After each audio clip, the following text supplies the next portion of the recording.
आगामी लोकसभा चुनावों में बहुत कम समय बचा है और चुनाव आयोग ने तारीखों का ऐलान भी कर दिया है।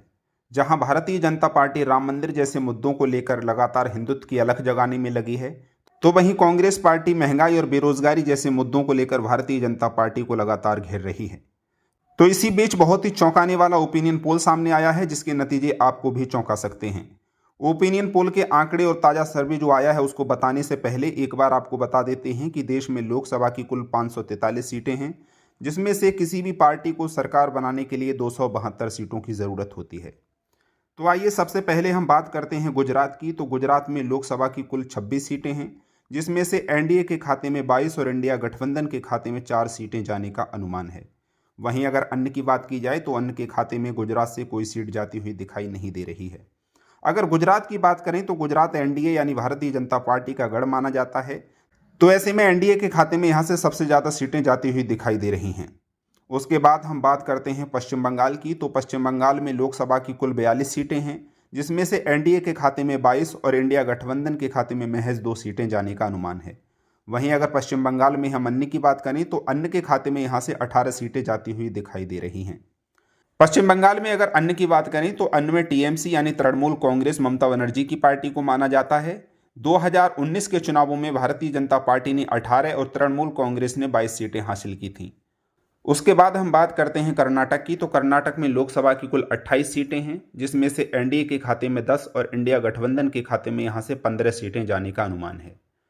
वहीं अगर कर्नाटक में अन्य की बात की जाए तो अन्य के खाते में यहाँ से महज 3 सीटें ही जाती हुई दिखाई दे रही हैं। उसके बाद हम बात करते हैं तमिलनाडु की। तो तमिलनाडु में लोकसभा की कुल 39 सीटें हैं, जिसमें से एनडीए के खाते में महज 2 और इंडिया गठबंधन के खाते में यहाँ से 30 सीटें जाने का अनुमान है। वहीं अगर तमिलनाडु में अन्य की बात की जाए तो अन्य के खाते में यहाँ से 7 सीटें जाती हुई दिखाई दे रही हैं। अगला राज्य है तेलंगाना। तो तेलंगाना में लोकसभा की 17 सीटें हैं, जिसमें से एनडीए के खाते में महज 1 और इंडिया गठबंधन के खाते में 13 सीटें जाने का अनुमान है। आपको बता देते हैं तेलंगाना में हाल ही में विधानसभा चुनावों में कांग्रेस पार्टी ने सरकार बनाई है, तो कांग्रेस पार्टी के नेतृत्व वाले इंडिया गठबंधन को यहां से सबसे ज़्यादा लोकसभा सीटें मिलती हुई दिखाई दे रही हैं। वहीं अगर तेलंगाना में अन्य की बात की जाए तो अन्य के खाते में यहां से 3 सीटें जाने का अनुमान है। उसके बाद हम बात करते हैं केरल की। तो केरल में लोकसभा की 20 सीटें हैं, जिसमें से एनडीए के खाते में 0 और इंडिया गठबंधन के खाते में 17 सीटें जाती हुई दिखाई दे रही हैं।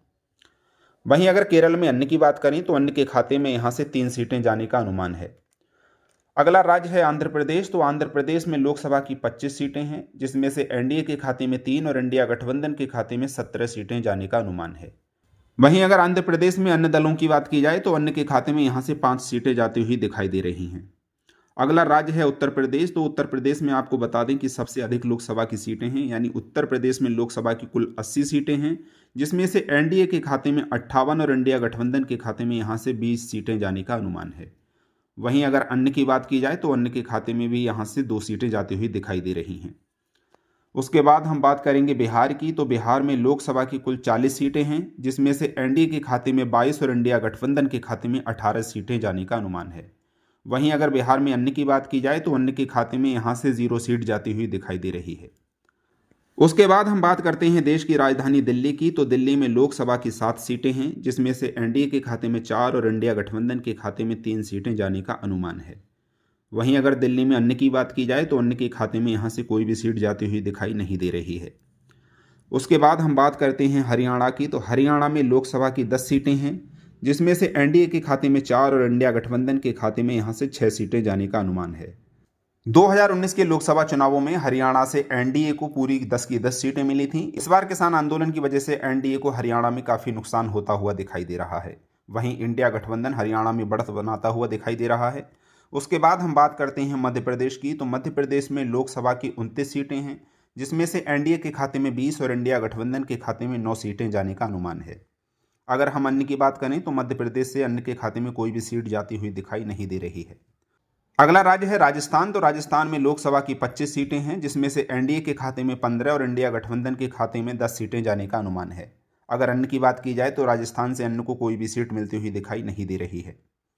उसके बाद हम बात करते हैं महाराष्ट्र की। तो महाराष्ट्र में लोकसभा की 48 सीटें हैं, जिसमें से एनडीए के खाते में 20 और इंडिया गठबंधन के खाते में 28 सीटें जाने का अनुमान है। वहीं अगर महाराष्ट्र में अन्य की बात की जाए तो अन्य के खाते में यहाँ से कोई भी सीट जाती हुई दिखाई नहीं दे रही है। अगला राज्य है ओडिशा। तो ओडिशा में लोकसभा की कुल 21 सीटें हैं, जिसमें से एनडीए के खाते में 4 और इंडिया गठबंधन के खाते में 5 सीटें जाने का अनुमान है। वहीं अगर अन्य की बात की जाए तो ओडिशा में अन्य के रूप में जो है बीजू जनता दल है। तो बीजू जनता दल को ओडिशा में सबसे अधिक 12 सीटें मिलती हुई दिखाई दे रही हैं। उसके बाद हम बात करते हैं पंजाब की। तो पंजाब में लोकसभा की 13 सीटें हैं, जिसमें से एनडीए के खाते में यहाँ से कोई भी सीट जाने का अनुमान नहीं है। तो वहीं इंडिया गठबंधन के खाते में 12 सीटें जाती हुई दिखाई दे रही हैं। अगर पंजाब में अन्य की बात की जाए तो अन्य के खाते में भी यहाँ से 1 सीट जाने का अनुमान है। उसके बाद हम बात करते हैं हिमाचल प्रदेश की। तो हिमाचल प्रदेश में लोकसभा की 4 सीटें हैं, जिसमें से एनडीए के खाते में 2 और इंडिया गठबंधन के खाते में भी 2 सीटें जाने का अनुमान है। वहीं अगर हिमाचल प्रदेश में अन्य दल की बात की जाए तो अन्य दल के खाते में यहाँ से कोई भी सीट जाने का अनुमान नहीं है। अगला राज्य है उत्तराखंड। तो उत्तराखंड में लोकसभा की 5 सीटें हैं, जिसमें से एनडीए के खाते में 4 और इंडिया गठबंधन के खाते में 1 सीट जाने का अनुमान है। अगर उत्तराखंड में हम अन्य की बात करें तो अन्य के खाते में यहाँ से कोई भी सीट जाने का अनुमान नहीं है। अगला राज्य है झारखंड। तो झारखंड में लोकसभा की 14 सीटें हैं, जिसमें से एनडीए के खाते में 4 और इंडिया गठबंधन के खाते में 10 सीटें जाने का अनुमान है। अगर अन्य की बात करें तो झारखंड से अन्य के खाते में कोई भी सीट जाती हुई दिखाई नहीं दे रही है। अगला राज्य है छत्तीसगढ़। तो छत्तीसगढ़ में लोकसभा की 11 सीटें हैं। छत्तीसगढ़ में हाल ही में विधानसभा चुनाव हुए हैं, जिसमें एनडीए यानी भारतीय जनता पार्टी ने सरकार बनाई है। तो छत्तीसगढ़ से भारतीय जनता पार्टी को सबसे अधिक यानी 7 सीटें जाती हुई दिखाई दे रही हैं। वहीं इंडिया गठबंधन के खाते में यहाँ से 4 सीटें ही जाने का अनुमान है। वहीं अगर अन्य की बात की जाए तो छत्तीसगढ़ से अन्य के खाते में कोई भी सीट जाने का अनुमान नहीं है। उसके बाद हम बात करते हैं असम की। तो असम में लोकसभा की 14 सीटें हैं, जिसमें से एनडीए के खाते में 10 और इंडिया गठबंधन के खाते में 4 सीटें जाती हुई दिखाई दे रही हैं। वहीं अगर अन्य की बात की जाए तो असम से अन्य के खाते में कोई भी सीट जाने का अनुमान नहीं है। अगला राज्य है गोवा। तो गोवा में लोकसभा की 2 सीटें हैं, जिसमें से एनडीए के खाते में 1 और इंडिया गठबंधन के खाते में भी 1 सीट जाने का अनुमान है। वहीं अगर अन्य की बात की जाए तो गोवा से अन्य के खाते में कोई भी सीट जाती हुई दिखाई नहीं दे रही है।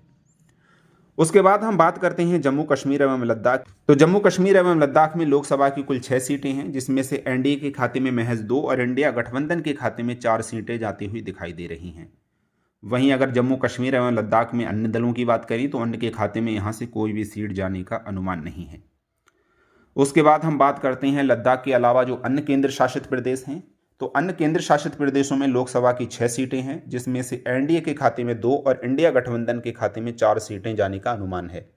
वहीं अगर इन राज्यों में अन्य की बात की जाए तो अन्य के खाते में यहाँ से कोई भी सीट जाने का अनुमान नहीं है। उसके बाद हम बात करते हैं पूर्वोत्तर राज्यों की। तो पूर्वोत्तर राज्यों में लोकसभा की कुल 11 सीटें हैं, जिसमें से एनडीए के खाते में 2 और इंडिया गठबंधन के खाते में 7 सीटें जाने का अनुमान है। वहीं अगर अन्य की बात की जाए तो अन्य के खाते में भी पूर्वोत्तर राज्यों से 2 सीटें जाने का अनुमान है। तो सबसे बड़ा सवाल यह है कि किसकी बन रही है सरकार। जिस तरीके से आपने ये ओपिनियन पोल देखे और जो सर्वे सामने आया है, उससे आपको क्या लगता है कि किसकी सरकार बनेगी? फिलहाल जो सर्वे सामने आया है, जो ओपिनियन पोल जनता के बीच से आया, उससे ये लगता है कि एनडीए काफ़ी यहाँ मजबूत होता हुआ दिखाई दे रहा है, वहीं इंडिया गठबंधन काफ़ी कमज़ोर होता हुआ दिखाई दे रहा है। यानी एनडीए एक बार फिर पूर्ण बहुमत के साथ सरकार बनाता हुआ नजर आ रहा है।